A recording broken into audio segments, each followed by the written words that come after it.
Guys এর আগে horror প্লেসে একা ব্লগিং করার যে চ্যালেঞ্জটা তোমাদের সামনে আমি রেখেছিলাম সেটা কিন্তু আমি কমপ্লিট করতে পেরেছিলাম না, কিন্তু আজকে আমি চলে এসেছি এই মানে ছমছমে গা ছমছমে যে বৃষ্টি পড়ছে সেই বৃষ্টির মধ্যে আমি চলে এসেছি। কোন জায়গাতে এসেছি আগে সেটা দেখো, লোকেশনটা দেখো কোথায় এসেছি দেখো।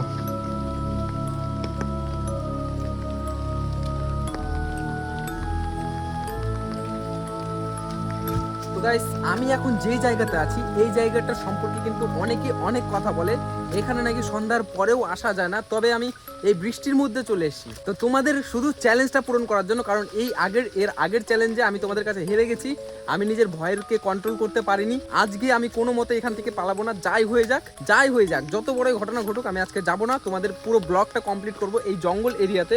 এই দেখো চারিদিকে দেখো জঙ্গল।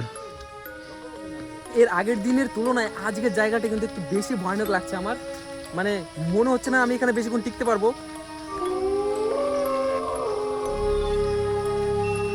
তো গাইস কেমন একটা শব্দ পেলাম, মনে হচ্ছে না আমি বেশিক্ষণ টিকতে পারবো, কিন্তু পুরো ব্লগটা আমি কমপ্লিট করার চেষ্টা করবো। আজকের ব্লগটা আমি এখানে কমপ্লিট করবোই। আর তোমরা জাস্ট এই জায়গাটাকে একটু দেখো, মানে চারিদিকে বন জঙ্গল ছাড়া তুমি কিচ্ছু দেখতে পাবে না, এখানে চারিদিকে বন জঙ্গল ছাড়া তুমি কিচ্ছু দেখতে পাবে না। এখানে বড় বড় আম গাছ আর এই যে এরকম জঙ্গল, বড় বড় আম গাছ আর এই মাঝখান দিয়ে এরকম রাস্তা।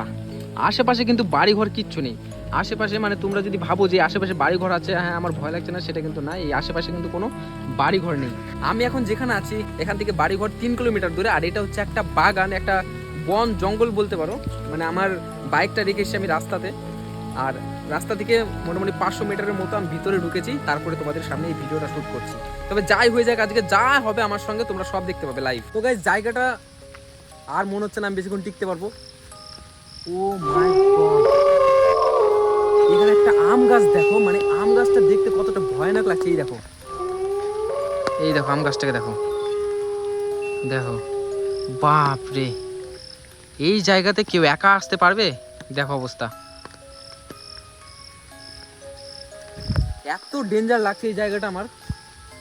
আম গাছটা শুধু দেখো, আম গাছটা দেখলে গাছ শিউরে উঠছে একদম।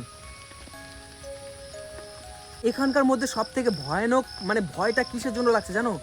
এই গা ছমছমে বৃষ্টি পড়ছে, নিস্তব্ধতা একদম পুরো, তার মধ্যে থেকে ঝিঝপোকা ঝিঝি করে হালকা ভাবে ডাকছে। এই জিনিসটা মানে গা একদম কাঁপিয়ে দিচ্ছে আমার। ওর বাপ